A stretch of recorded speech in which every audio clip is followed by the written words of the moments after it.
Muito boa noite ao nosso canal da Dor ao Amor. Eu sou o Jarbas, sou psicólogo clínico, estou aqui para falar sobre relacionamento junto com meu querido amigo Dr. Vinícius Farani. E hoje vamos falar sobre as emoções, como é essa vida a dois, como é que é essa vida emocional e afetiva do casal.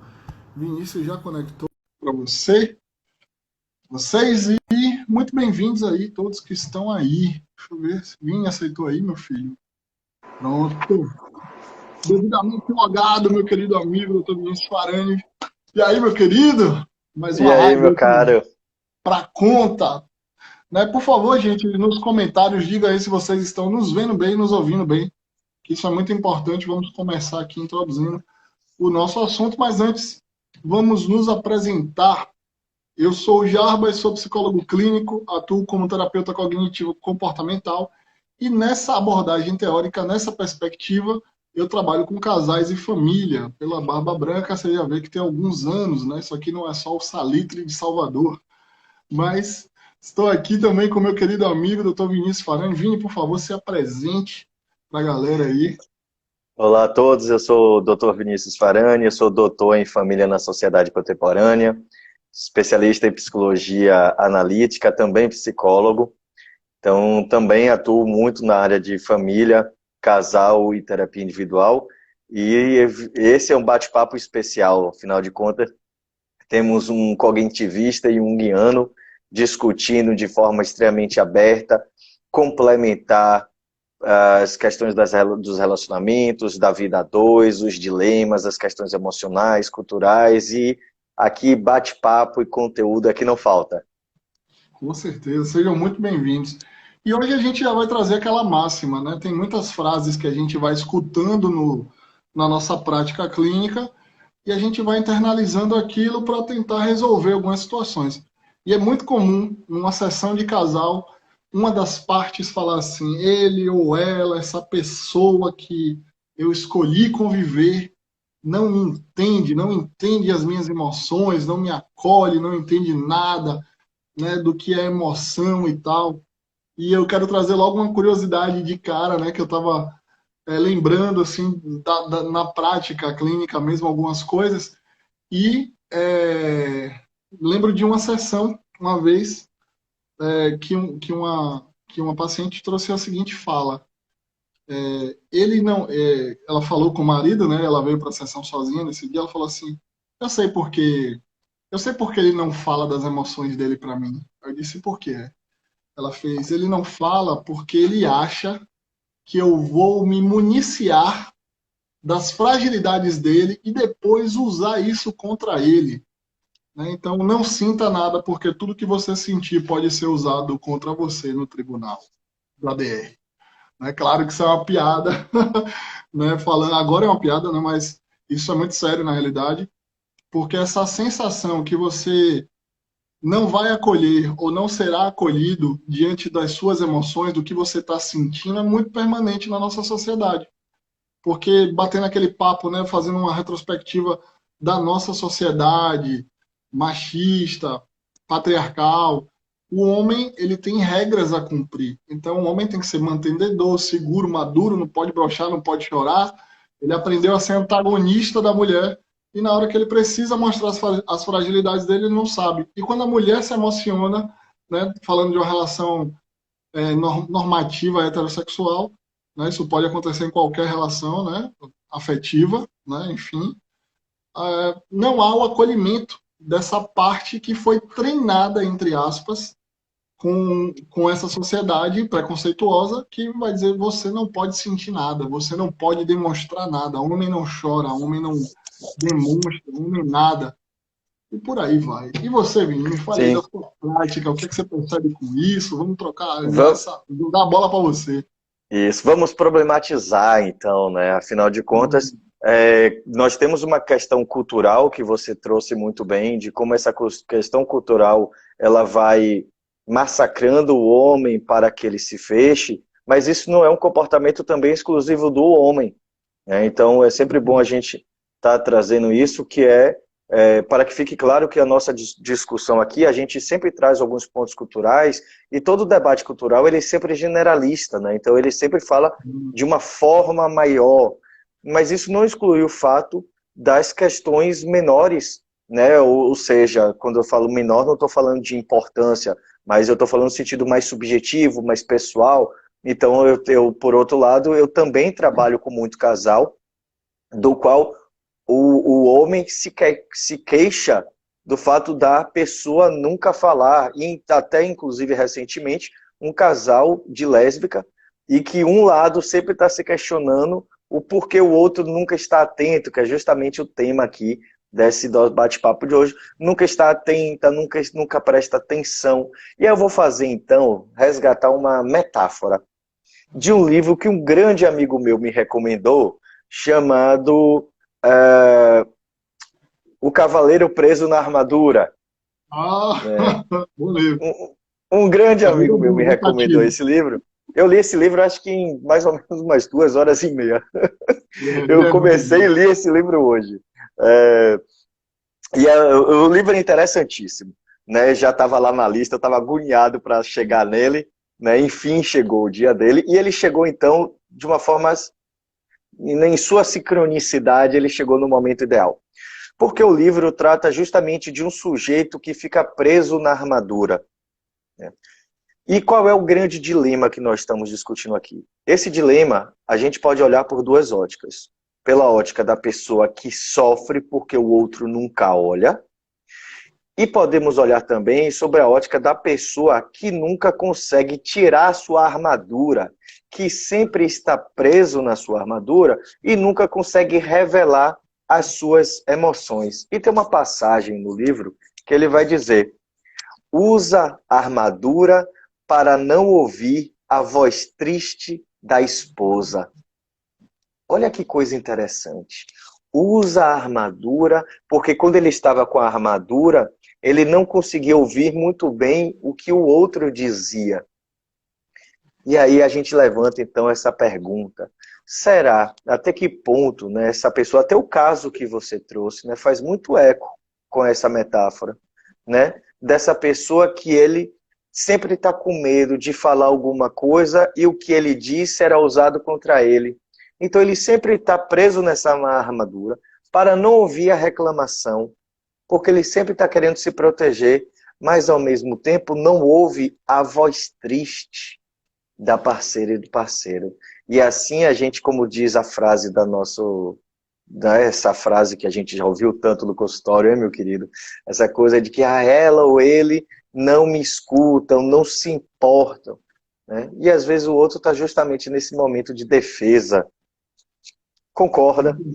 Concordo demais. Muito legal você trazer essa metáfora e essa citação desse livro, porque para o espaço de acolhimento existir, não depende só de se querer acolher, depende de se deixar acolher, né?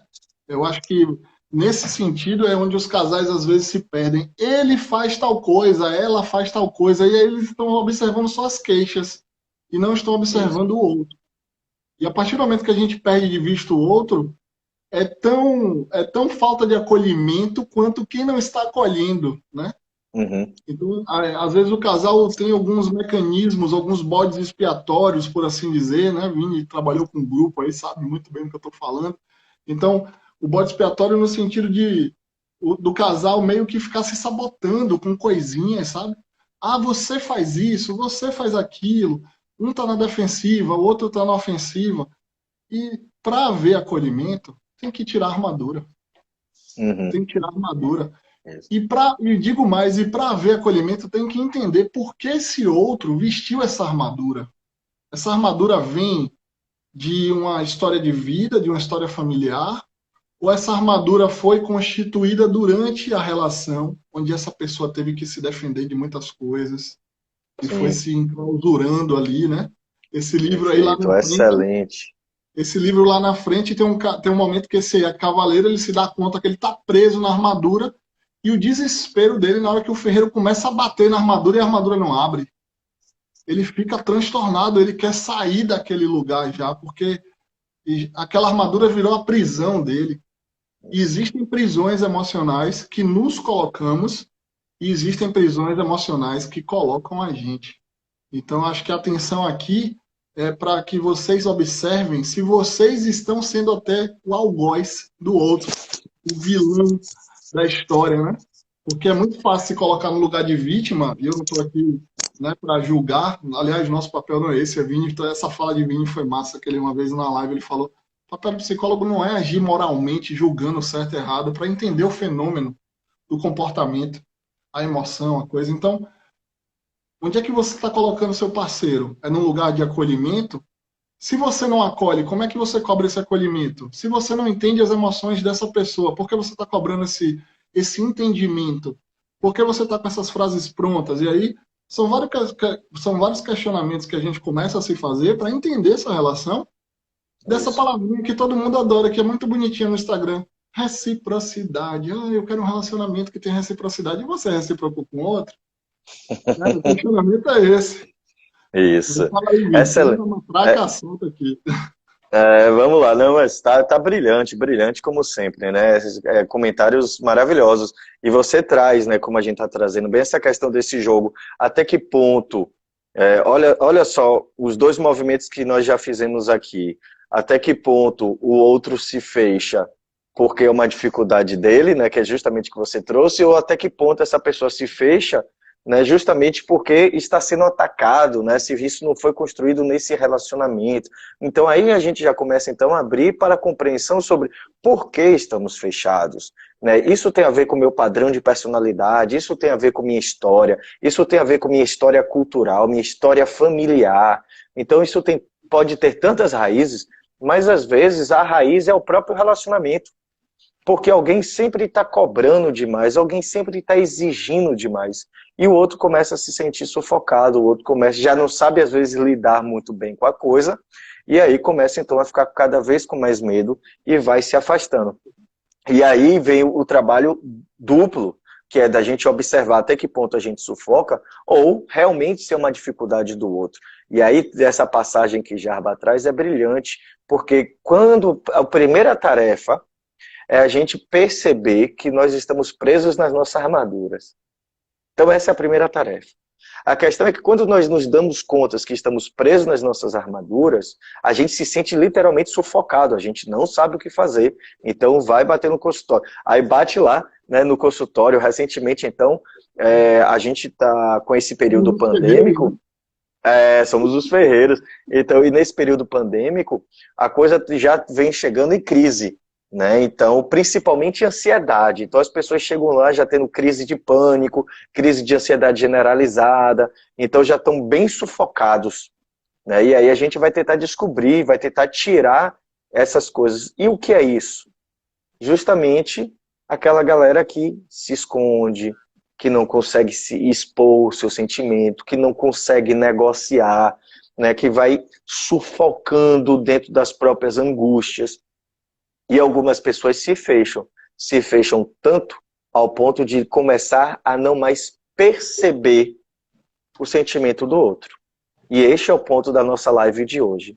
Essa pessoa, às vezes, ela se fechou tanto, seja por conta do relacionamento, ou por questões da vida, ou por padrões de personalidade, às vezes tem que observar cada uma delas, ela vai justamente se fechando. E aí o outro pode estar chorando, pode estar se esgoelando, pode estar com a cara vermelha. Ela vai dizer, não, mas isso é culpa sua.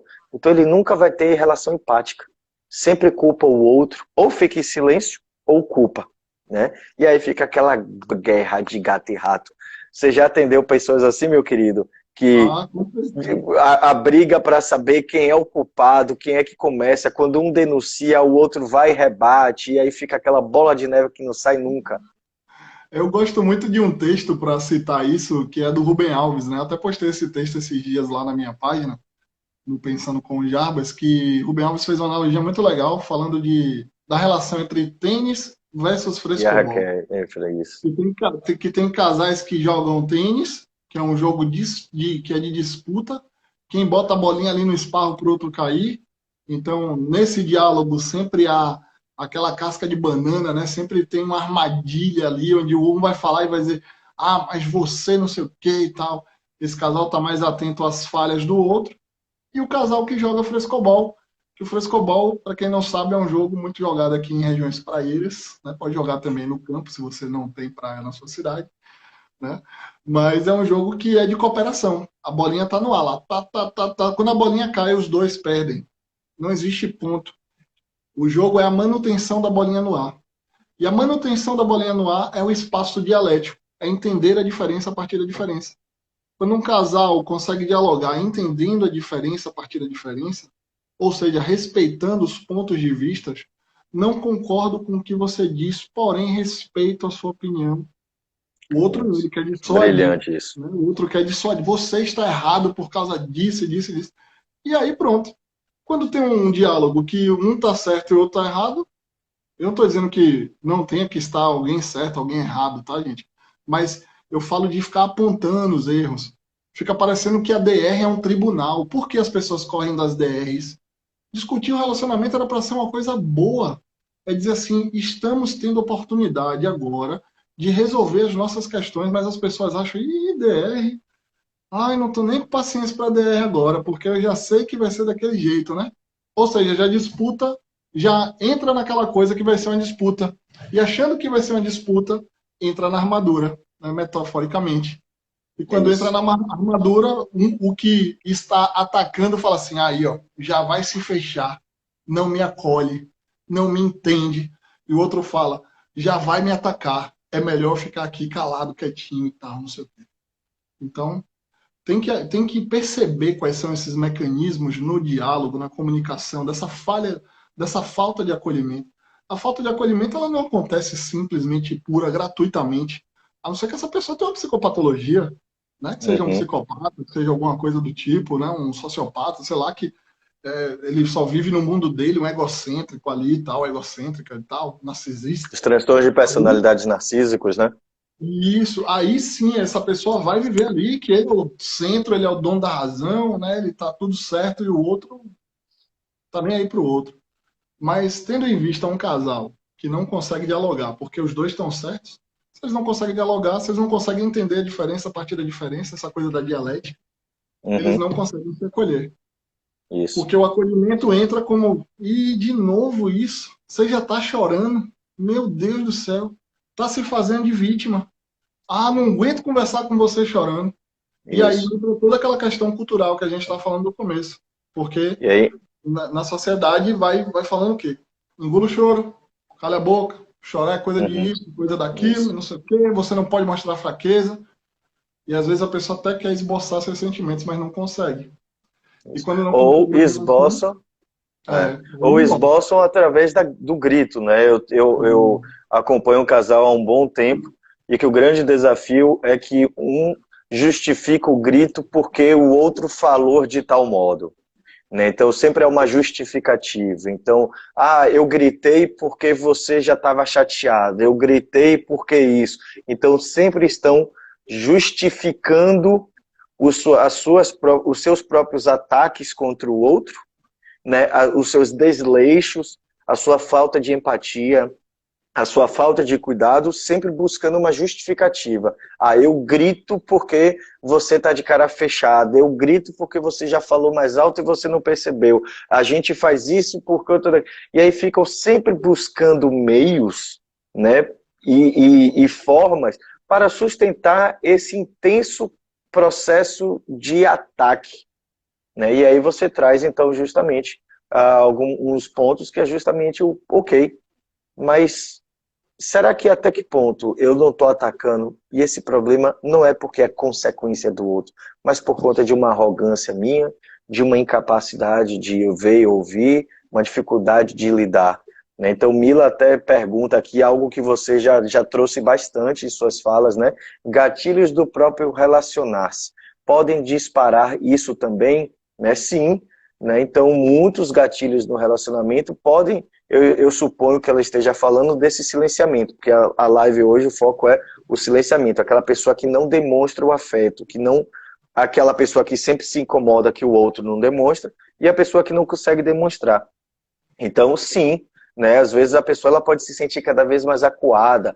Uma frase típica que a gente ouve muito, que a gente já conversou, já conversamos várias vezes sobre isso, é aquela ideia de ah, eu não vou falar nada porque eu não quero incomodar. Então, e aí vem todas as contradições da pessoa que não fala. A pessoa que não fala, ela gera um certo desespero no outro, né? Isso é muito difícil. Conviver com uma pessoa que não fala é desesperador, porque só nos resta fantasiar.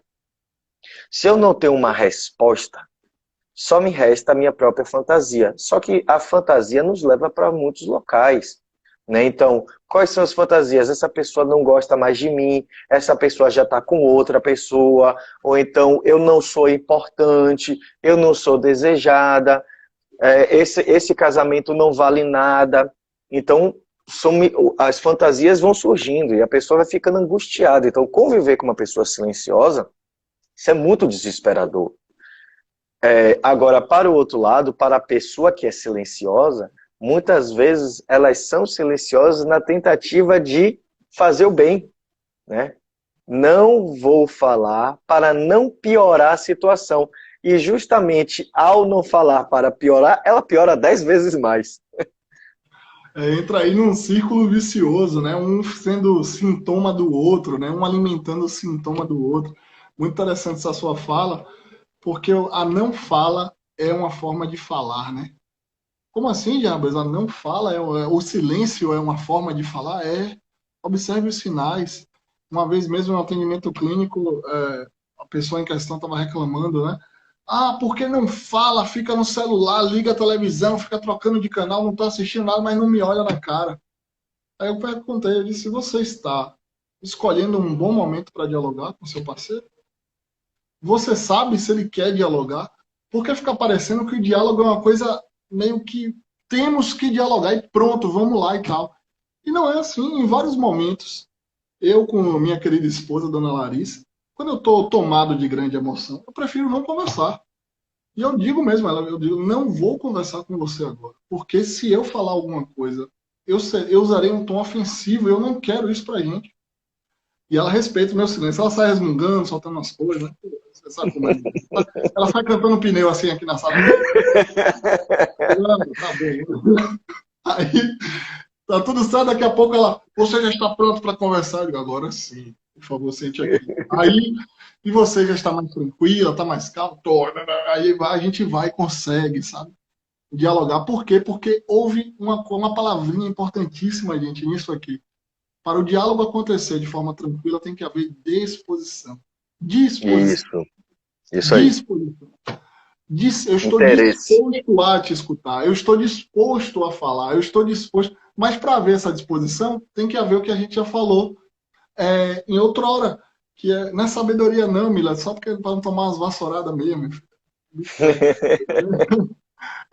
Brincadeira, gente. A Larissa não me bate. Não todo dia, né? Mas tudo bem. Isso explica aquelas manchas roxas. Por isso que eu tenho muita tatuagem para disfarçar. Mas voltando, essa disposição, quando eu falo essa disposição, é justamente você ver se está pronto ali para escutar, para falar, para ter pausa, porque o bom diálogo é feito de ritmo. A gente tem esse diálogo aqui entre eu e Vini está acontecendo bem, porque hoje a gente tem um ritmo. Se você for assistir nossas lives lá no começo, era um atropelando o outro. Hoje eu já sei até a cara quando o Vinícius quer falar. Por exemplo, agora ele quer falar, ele faz assim, ele assente, a gente levanta a mão, né? Vocês observem. E aí a gente consegue se comunicar. Então, disposição, observar os sinais, ver como é que está o clima ali para rolar esse diálogo, né? Todo mundo fala muito de sexo, por exemplo. O sexo tem que ter um clima, tem que ter preliminar, tem que ter tudo. Para o diálogo também, não é só assim, como diz aqui na Bahia, largar o doce, né? Solta lá o negócio e vamos lá e tal.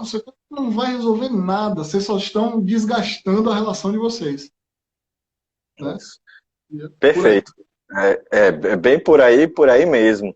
Aí a gente, aprofundando um pouquinho mais essa coisa que você traz, né?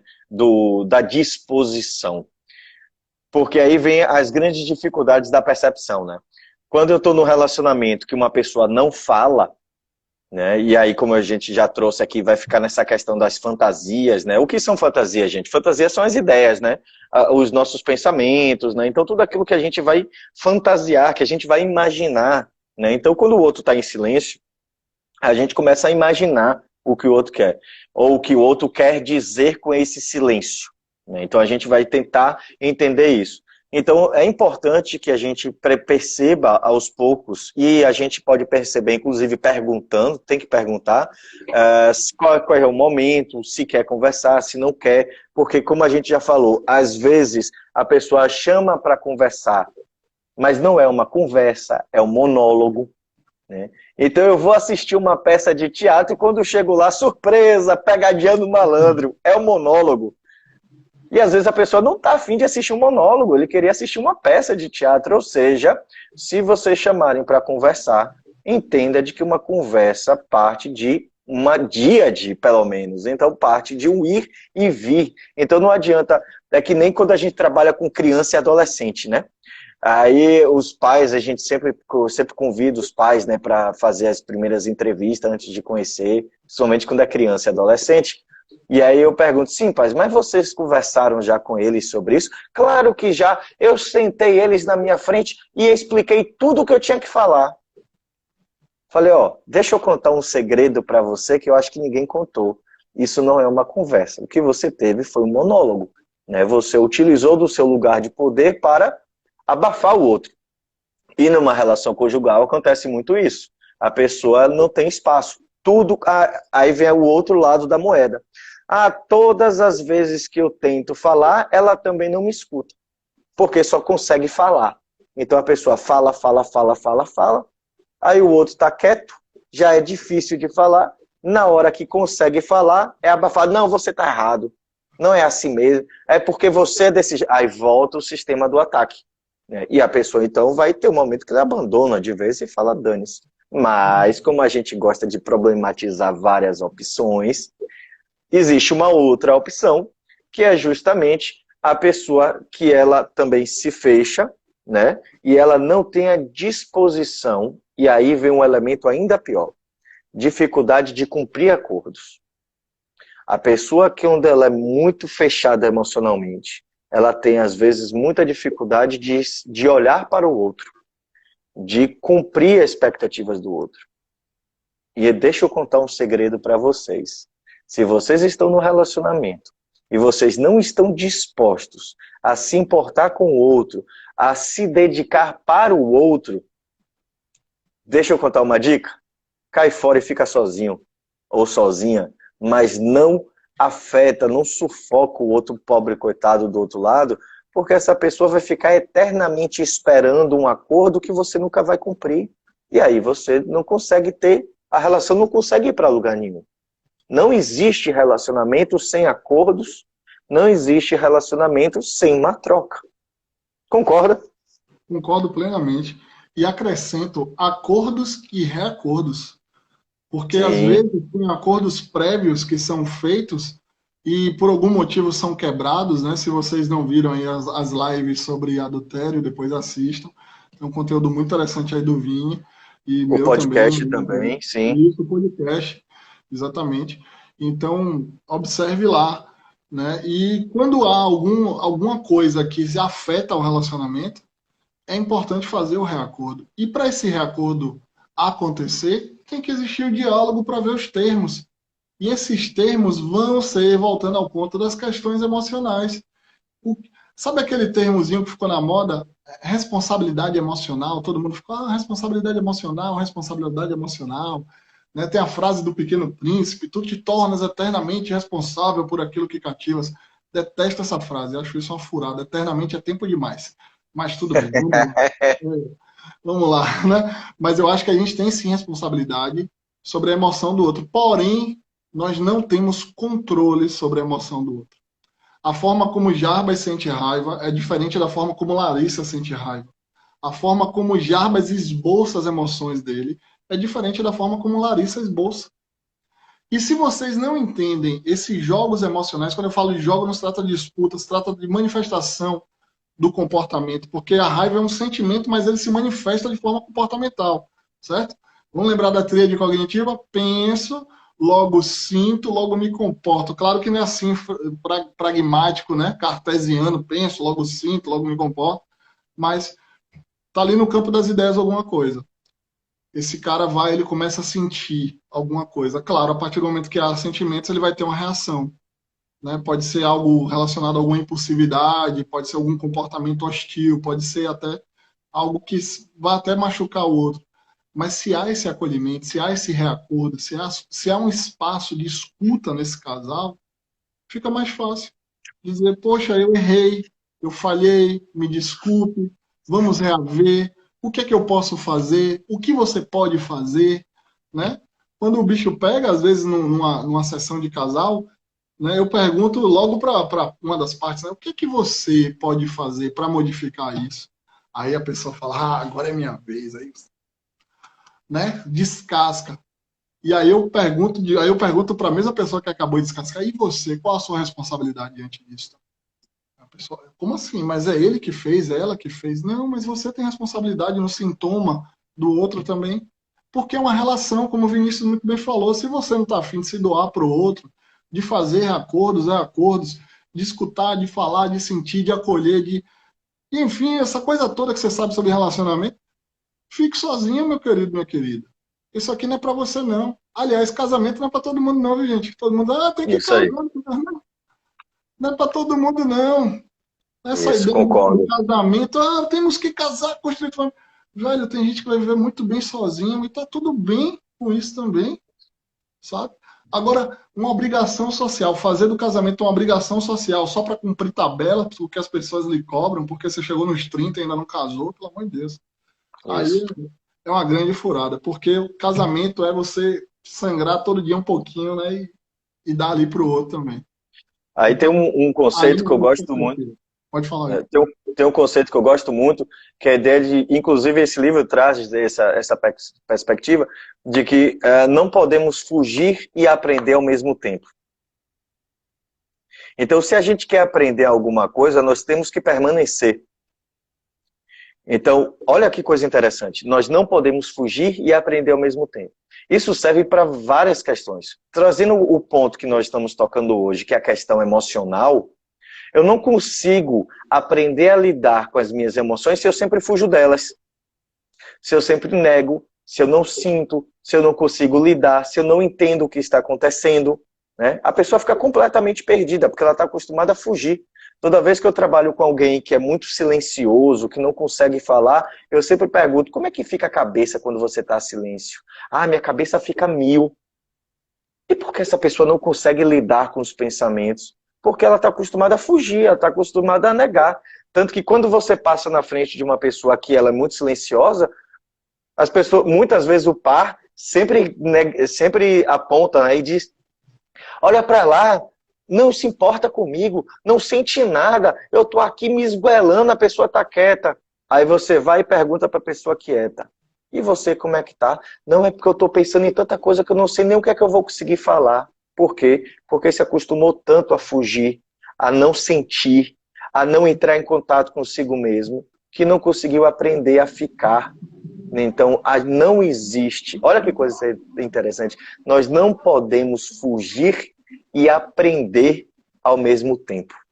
São coisas que elas precisam andar de mãos dadas. Se vocês querem aprender a ter um relacionamento melhor, vocês vão ter que aprender a permanecer. Hoje, por exemplo, eu sou professor da Faculdade Baiana de Direito e hoje eu participei de uma banca de defesa e a pessoa estava discutindo sobre a licença paternidade. A licença paternidade no Brasil, você tem direito a 5 dias. E, por incrível que pareça, a gente ainda ouve homens dizerem um para o outro no trabalho que, nossa, você vai ter 5 dias de férias. Como se a paternidade fosse algo que a pessoa não tivesse vínculo, como se a pessoa não tivesse responsabilidade em permanecer dentro de casa. Por isso que nós temos uma cultura de homens que só vivem fora de casa. Porque a permanência, eu não aprendo a ter vínculo com meus filhos, eu não aprendo a ter vínculo nos meus relacionamentos, eu não aprendo a construir vínculos se eu estou sempre fugindo. Né? O Dom Juanismo, aquela pessoa que sempre está ficando com todo mundo, mas não consegue nunca estar com ninguém. Por quê? Porque ela sempre está fugindo, ela quer mais, mas não consegue parar. não consegue lidar com profundidade, lidar com intimidade. Então, se você quer manter um relacionamento, se você quer ter um relacionamento de qualidade, para de fugir dos seus sentimentos. Porque você vai gerar um pânico na outra pessoa que nunca vai ter uma resposta. E ela sempre vai se sentir sozinha, porque ela vai estar sozinha. Porque ela vai conversar com quem? E aí vem a bola de neve, que a gente está falando aqui em várias bolas de neve. Quanto mais sozinho essa pessoa fica, mais desesperada ela fica, e aí aumenta a logorreia, né? E aí às vezes ela começa a se queixar cada vez mais. E quanto mais essa pessoa se queixa, mais o outro fica em silêncio. E aí, meu irmão, sinto lhe informar que o gap o buraco, né? O vazio entre vocês vai se tornar um penhasco. É verdade. A falta de comunicação vai criando um abismo entre as partes, né? E Isso. aí, nesses abismos, é onde o relacionamento cai, literalmente, né? Porque o diálogo vai construir as pontes, e a falta de diálogo vai construir muros. Né? Bem simbólico, isso poético, né? Muros, ponte, o Uhum. que é que você tem construído na sua relação e tal. Mas é muito sério, isso é muito profundo, porque requer o que Bauman fala lá no livro Amor Líquido, né? Assim, o diálogo é feito de intimidade. Às vezes a gente acha que a intimidade é só da questão sexual, mas não é. Eu sou tão íntimo da minha esposa que eu me sinto à vontade para falar com ela, para falar das minhas vulnerabilidades dela, com ela, né? E ela me acolhe, né? E aí a gente vai dividindo, a gente vai construindo. Como é isso para você? Eu entendo dessa forma. Nossa, me desculpe, eu não entendia dessa forma. E a gente vai construindo isso. Assim é que se constrói isso. Tempo, esforço e dedicação vai gerar intimidade, mas tem casal que mal conversa. Tem casal que Isso aí. fala que eles dividem um apartamento e pagam as contas, eles têm filhos e educam as crianças e pagam a escola e se preocupam com a aula online e tal, e não sei o quê, e na hora de conversar. Não conversam. Não conversam porque estão enclausurados nas obrigações. E uma boa conversa é feita de leveza. Né? Eu e Vini, quando temos a oportunidade de nos encontrar, quando a gente está trabalhando, produzindo conteúdo aqui para vocês, quando a gente se encontra, é uma hora de papo falando abobrinha, é filosofia, é psicologia, é seriado, é porque o É Batman Star é Wars. preto, é o Coringa veste colorido, né? E a gente vai viajar. Até que chega um momento que, não, velho, vamos focar aqui e tal. Por que essa conversa é assim? Às vezes Porque a esse gente momento tem. nem chega. Ih, vai, acabou, tchau. Tu acabou, vamos atender agora. É tipo isso. E essa leveza é importante porque a gente construiu isso. E por que na vida conjugal se perde essa parceria do diálogo? Né? Porque é tão fácil conversar com um amigo e é tão difícil conversar com a esposa. Isso. Ah, porque a mulher às vezes julga muito o cara, porque o homem às vezes julga muito a mulher, aquela coisa que eu falei lá no começo da live. O diálogo do casal vira um tribunal, quem está certo, quem está Uhum. errado, né? E aí, Isso. para um diálogo de casal acontecer, eu vou citar a nossa querida ex-presidente Dilma Rousseff. Quem ganhar, quem perder, não vai ganhar nem vai perder, vai todo mundo perder. Se vocês não dialogarem, vai todo mundo perder, meus amigos. Vai todo mundo descer a ladeira, porque não vai trazer à luz o entendimento das possibilidades de se resolver alguma coisa. Né? Tem uma frase que diz assim: quando eu não falo as minhas questões, as minhas coisas para o outro, eu não dou oportunidade para que o outro mude comigo. Olha que interessante isso. Isso. Se você Belíssimo. não fala as suas demandas, o outro não vai entender. Aí fica no que Vinícius falou da fantasia. E quanto mais se elocubra aí pensamentos, as coisas vão ganhando proporções muito maiores do que elas são. E aí é que vai havendo esse afastamento. Aí é que vai levantando os muros.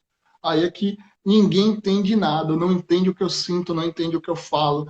Fica aí no mundo dele, fica no mundo dela, não me dá atenção. E aí pronto, vira só uma grande queixa, né? Como o Vini falou.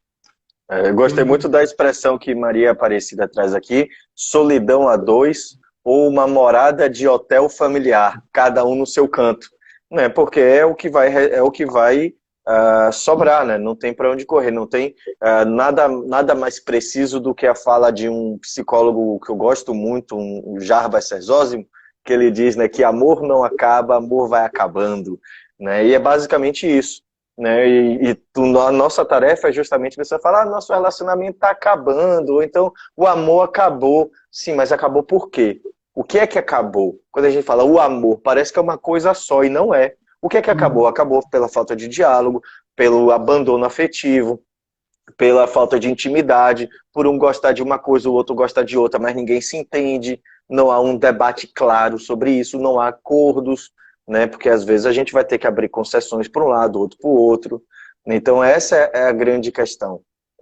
E aí, no final das contas, vai sair sofrimento para tudo quanto é lado. Né? Então, Débora está aqui trazendo também, né? Porque olhamos o outro sempre sobre a nossa perspectiva. É muito difícil parar para ouvir e perceber a perspectiva do outro. Hoje, inclusive, eu utilizei, acho que motivado da aula que eu dei sobre Gestalt na última semana, eu utilizei tem um aí no Google, vocês vão, para quem não lembra, com certeza, muitas pessoas lembram, outras podem pesquisar. Tem o tal do vestido azul e preto ou vestido branco e dourado. Você conhece essa história, meu querido Jarbas? Conheço Pois, da percepção. Eu isso, vejo pois azul, bem. ali você vê dourado, por exemplo. Aí Ah, você é pois é. daltônica, você é daltônica. Aí ela fala, você que é, eu sou quatro olhos. Aí pronto, a gente vai se entendendo, né? Dessa bela forma. Aqui em casa é a mesma coisa. Eu vejo vestido preto e azul. Né? Então, quem não está sabendo aí Preto, do que a gente preto está falando, também. dá um Google aí. E quando eu fui colocar na aula, aí eu chamei a patroa. Falei, Fia, vem cá, dá uma chegadinha aqui. Que cor é esse vestido? Ela, oxente, esse vestido branco e dourado? Aí eu falei, esse vestido mesmo. Aí eu peguei e usei na aula, eu falei, é esse mesmo. Pronto, por quê? Porque aí vai uma questão interessante. Às vezes a gente vai ter que fazer o esforço de entender que por mais que eu queira, o outro vai ver o vestido azul e preto e o outro vai ver o vestido branco e dourado. Por que dizer isso? Porque nós estamos falando aqui sobre estratégias de como a gente conseguir encontrar um caminho do meio. Como dialogar, como negociar, como lidar com uma coisa e outra. Mas tem alguns pontos, inclusive tem alguns desses exercícios que eu passo lá na aula, de percepção. Você vê uma jovem ou vê uma velha, né? As pessoas ficam lá se debatendo e eu depois pego, faço o desenho e a pessoa diz, opa, agora eu estou vendo o que eu não via antes. Olha só, estou vendo o que eu não via. Então, nós estamos conversando aqui sobre como ensinar o outro a enxergar o que não enxergava antes. Mas, em alguns pontos, algum vai ver azul e preto, o outro vai ver branco e dourado. E não tem o que ser mostrado. Temos modos diferentes e vamos permanecer desse modo diferente. É aquela ideia de aceitar o que não pode ser mudado e mudar o que pode ser mudado. Então parece simples, mas é extremamente importante. Por quê? Você vai ter que tomar uma decisão profunda. Você vai ter que olhar e dizer, nós podemos ajustar nosso relacionamento até este modo. A gente sempre se surpreende, né? Nunca tem um limite muito claro. Eu acho massa isso. Que a gente diz, não, meu relacionamento só vai até aqui. E de repente as pessoas descobrem que o relacionamento deu uma guinada, modifica completamente. Eu acho belíssimo isso. A gente cria muitas falsas verdades. Mas, por outro lado, tem certos pontos que a gente vai ter que aceitar, nem que seja momentaneamente. A gente vai ter que entender que o outro tem aquele funcionamento. Ah, mas eu acho um absurdo. Então, se você acha um absurdo, cabe a você tomar uma decisão. Se você quer se relacionar com uma pessoa que você acha que tem um comportamento absurdo, ou se você vai entender que o funcionamento dele é dessa forma e você vai permanecer. A decisão também é sua.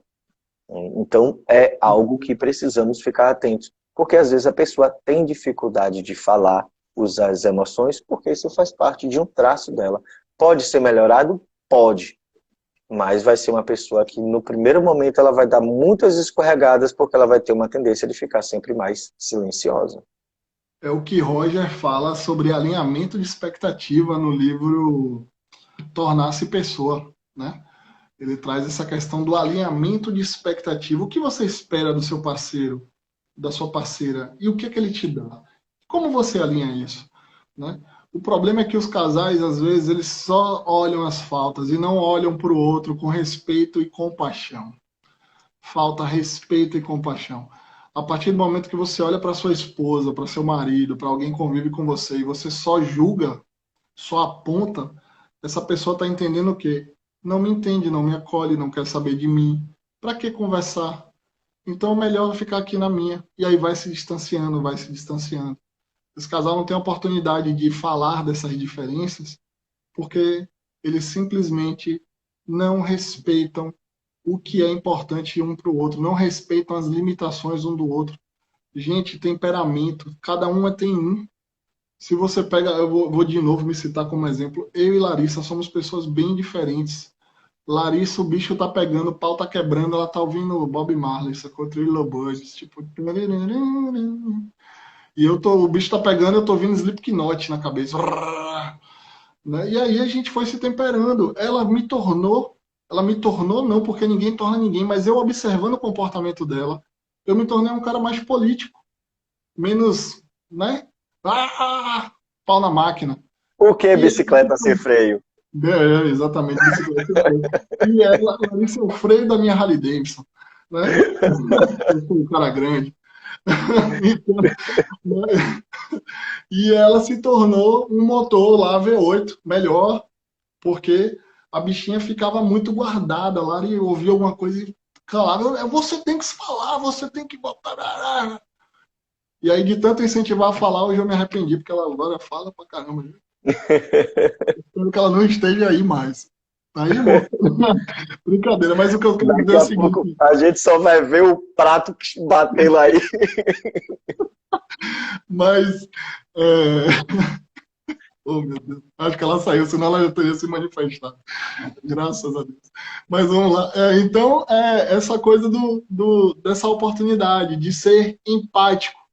Quando a gente fala de a pessoa não me escuta, a pessoa não me acolhe, se fala de empatia. Mas o exercício de empatia, a gente não é uma coisa fácil, não. A gente trata a empatia como se fosse assim, eu quero um copo com água. Seja empático, beba água que faz bem. Não é assim, empatia é doloroso. Imagine se colocar no lugar do outro. Nós, psicólogos, temos que passar muitos anos ali dentro de um consultório de outro psicólogo para trabalhar a nossa cabeça, para quando formos empáticos, a gente não perder a mão. E eu já chorei junto com o paciente, eu não tenho problema nenhum com isso. Mas se eu for empático ao extremo ali, eu vou botar, vai ser um lenço para ele, um lenço para mim, e estamos junto, parceiro, né? E Isso aqui aí. tem que encontrar a Isso. distância ótima na relação. Pode falar. Desculpe ter interrompido, é porque eu acho que esse ponto é muito importante. Empatia, ela passeia próximo de muitas questões que às vezes as pessoas confundem. Empatia não é aceitar tudo que o outro diz, e também não é se misturar emocionalmente com o outro. O que quer dizer misturar emocionalmente? Eu tenho que compreender o que o outro está passando e respeitar a dor do outro, a forma como o outro lida com as coisas. Mas eu também tenho que entender como é que isso me afeta. E aí que a gente vai justamente lidar. Por exemplo, o que Jarbas traz, levando para o processo clínico. Eu tenho um respeito enorme pela pessoa que está ali. Eu estou ali escutando. A gente leva vocês para casa, né? Porque a gente fica aqui, às vezes está assistindo filme e aí pensa em vocês, lê um livro, pensa em outro paciente e, pô, às vezes pensa na live. Então a gente sempre está refletindo sobre isso. Mas eu não posso trazer a sua dor para mim, porque num dia eu atendo muitas pessoas. No final do dia eu não vou existir como pessoa. Então há uma relação de respeito. Então, como é que a gente conversa quando a gente tem barreiras na relação? A gente precisa entender qual é a nossa dor e entender a dor do outro. Porque eu preciso respeitar e me esforçar para entender que o outro vê um vestido branco e dourado. Que às vezes eu não vejo, mas eu respeito que é diferente. É que nem eu dizer que eu não vejo o orixá, mas eu vejo Jesus Cristo. Tudo bem. Ou eu vejo um orixá e o outro vê o Jesus Cristo. É basicamente o mesmo conceito. Eu não vejo o seu Deus. Eu não vejo o que você vê. Mas eu tenho que respeitar. Porque eu não posso obrigar todas as pessoas a pensar exatamente como eu. E aí vem todas as guerras que o mundo vem lidando. Racismo, intolerâncias religiosas, conflitos conjugais, todas as bases passam justamente por isso. Então, qual é o ponto central? Eu preciso me esforçar para entender qual é o limite do outro, a dificuldade do outro, a forma como o outro vê, mas eu também tenho que expor a minha dor. Ok, você tem esse jeito, mas isso me afeta de tal forma. Então, é falar sobre as dores, falar como o seu comportamento me afeta emocionalmente. Então, quanto mais a gente puder ter a disposição de falar sobre os afetos, menos a gente vai perder tempo atacando o outro. E a gente vai poder dialogar mais sobre o afeto, sobre como um causa no outro. E aí a relação vai ficando um pouco mais dialógica, né? Um pouco mais de diálogo ocorrendo ali dentro. Mas, meu querido, nosso horário está chegando. Vinícius já fazendo um corte clínico aqui. Hoje ficamos Lacaniano. Facas lacaniano. nisso. Já lhe contei a história com minha análise na época da faculdade, né? Mas, enfim, para quem não conhece, rapidinho, a minha psicóloga em questão, é, ela chegou 15 minutos de sessão falando uma coisa lá, ela, hoje ficamos por aqui. Eu disse, não ficamos não, não ficamos por aqui. Eu vou ficar aqui, você vai me escutar. Ela, e eu desesperado querendo falar, meu Deus do céu. E até para você ver, até no processo analítico, no processo terapêutico, existe o tempo de fala, existe um tempo para se acolher o outro, existe um tempo que você tem ali, né? Então, levem isso para a vida de vocês, pensem como vocês podem promover o melhor acolhimento, mas esse acolhimento tem que partir de você primeiro, né? Parafraseando Mahatma Gandhi, seja a mudança que você quer ver no seu relacionamento, pare de cobrar do outro. Se você está cobrando a empatia do outro, aí entra naquele lance projetivo que Jung fala, é porque talvez você não esteja acolhendo também, né? E aí você está só focado lá no que está no sintoma do outro, você está projetando no outro essa falta de diálogo, essa falta de acolhimento, essa falta de empatia, e falta tudo, e falta tudo. E quando a gente se relaciona só com nossas faltas, a gente não tem um contentamento de entender o que temos na nossa relação. A gente só fica com a projeção do que não temos. E muita relação é muito legal. Tem pessoas que se dão super bem, mas acontece alguma coisinha que desalinha e aí entra nas generalizações. Sempre, só faz isso, nunca, sempre, nunca, toda vez e não sei o quê. Todas essas frases, cuidado quando vocês repetem essas frases. Porque quem está escutando sempre vai dizer, ah, já que é sempre, então agora vai ser sempre mesmo. Ah, é toda vez? Então, peraí que agora você vai ver se não é toda vez. E aí as pessoas vão se trancando, vão entrando na armadura. Né? Isso aí. Chegando agora, a live vai ficar salva e você assiste do começo para você entender o que é esse lance da armadura. Né? Mas, Isso, então a live ela vai ficar salva aqui na nossa página, nessa nova página da Doa ao Amor. Fiquem ligados nessa página, porque tem sempre novidades. Na verdade, a gente está aí preparando o terreno para algo fantástico que está aí para chegar. Então fiquem bem atentos, nós temos inúmeras atividades, então nós temos algumas lives individuais na página do Jarbas, na minha própria página, eu tenho o Telegram, que é de atualização na psicologia analítica, nós temos o nosso podcast, que agora o podcast também está sendo transmitido, né? Então nós temos muita coisa fantástica aí. Tá lá no Linktree, né? Quem quiser conhecer todos os nossos produtos e serviços, que chique. Vai no Linktree aqui dessa página que vai ter nosso podcast, vai ter o canal do YouTube, vai ter minha página, a página de Vini, né? Nós temos perspectivas, olhares diferentes de escolas, de campos teóricos da psicologia, mas somos psicólogos, estamos aqui para dialogar com vocês. Eu queria pedir um favor para vocês aqui no final. Vamos multiplicar, vamos fazer essa mensagem chegar para mais pessoas. Então faz o seguinte, vai lá no perfil da Dor ao Amor e envie para 5 contatos seus e pede assim, guys, segue esses caras aí, porque né, os caras são lindos, brincadeira, são legais. Vinícius é bonito, eu sou feio. Tudo. Mas por favor, ajude a gente a crescer e ajude que essa mensagem chegue também para os casais, porque a intenção aqui é ajudar as pessoas. Né? Acho que quando a gente responde uma caixinha, quando a gente faz essa live aqui, é uma forma de estarmos promovendo saúde mental, que é um compromisso que Isso. temos com a nossa profissão, né? Então, por Ótimo. isso, nos ajude aí na divulgação, siga lá Isso. o podcast, ative as notificações aí, que ajuda a gente demais, né? E vamos crescer junto, todo mundo está aqui Isso. para crescer junto. E, por favor, dividam com a gente. Quem quiser bater um papo com a gente, vai lá no Pensando com Jarbas, vai lá no Vinícius Farani Psicólogo e dá um direct lá para a gente vai bater um papo. Teve muita pergunta hoje aqui que a gente não conseguiu responder. Manda essas perguntas lá, a gente vai ter o maior prazer em responder, Isso. tá bom? Maravilha. Pega essa live, como o Jarbas falou, manda para 5 pessoas, manda no grupo da família, manda para, já estou vendo aqui dizendo, vou mandar para um cara de casal problemático, manda, porque realmente aqui é o momento para a gente passar conteúdo, né? Nós temos quantos anos? Pelo menos 15 anos de estudos aqui, e a gente passando conteúdo gratuito. Então divulga aí para que as pessoas tenham bastante acesso, porque é assim que a gente vai poder ajudar as pessoas e fazer com que essa rede cresça. Vamos criar uma grande rede de cuidado. Vocês fazem parte disso, né? Vocês são responsáveis por estar divulgando ou não isso aí. Então é isso aí, meu caro. Beleza, meu querido. Obrigado, gente. Valeu. Tamo junto aí. Qualquer coisa, por favor, contem conosco. Obrigado aí por terem participado. Ó, 21 pessoas. Imagine uma sala com 21 pessoas e passou mais gente aqui, viu? Obrigado mesmo pela atenção, quem ficou desde o começo aí.